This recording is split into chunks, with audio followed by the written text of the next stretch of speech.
Through stories and storytelling, indigenous societies transmit essential knowledge critical to survival and provide a cultural framework for promoting happy, healthy communities. In this way, stories hold a lot of power. Think about it. Stories can elicit strong emotions from humans. They can make us cry and laugh, feel anger, relief, empathy, and love. Human beings enjoy telling stories as much as they enjoy listening to them.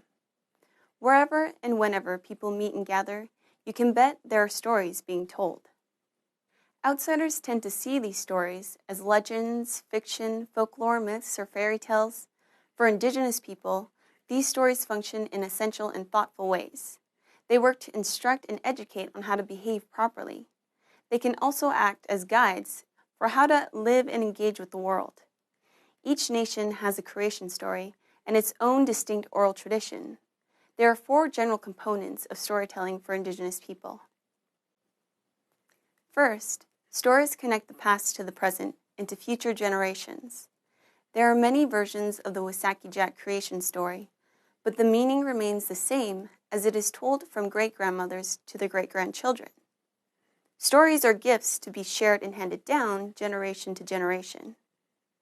As a Neheyawak Esqueo, or Cree woman, can be reassured that while she may not have met her great-great-grandmother, the Wissahickijak story transcends time and connects her to her ancestors. This means that a story I hear from my grandmother is the same one that she heard from her grandmother, and so on and so on. These stories allow us to communicate with future generations in the same way our ancestors communicate with us. See how powerful stories can be? Secondly, while the sacred stories may not have changed much over time, the personal everyday stories do change. They integrate new information and new knowledge. They may evolve with changing surroundings, food source supply and movement, landscape reconfiguration, and new encounters with foreign populations. It is important to know that even though indigenous stories may be thousands of years old, some of the stories change to bring the past forward to the present. They change and evolve based on the needs of the population. The next thing to remember about stories is that while stories may sometimes be entertaining, there are also messages instructing people how to live and behave. Indigenous storytelling operates as a moral guide and a socializing mechanism. Stories teach the next generation how to behave and reinforce roles and responsibilities.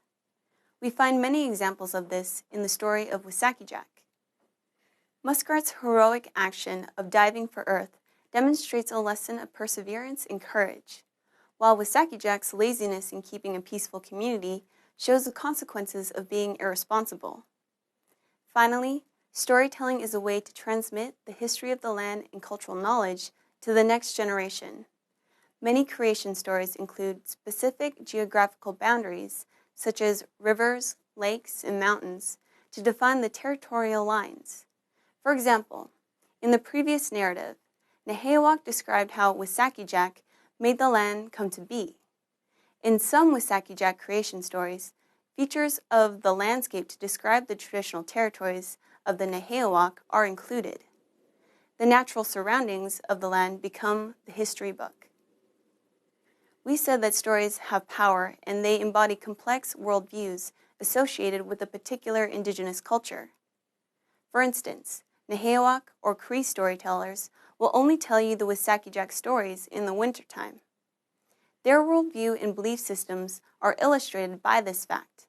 Neheyawak storytellers believe that because so many creatures and spirits hibernate and sleep in the winter, it is safer to tell certain stories. Invoking the stricter's name, Wissahickijak, in the summer is just asking for trouble.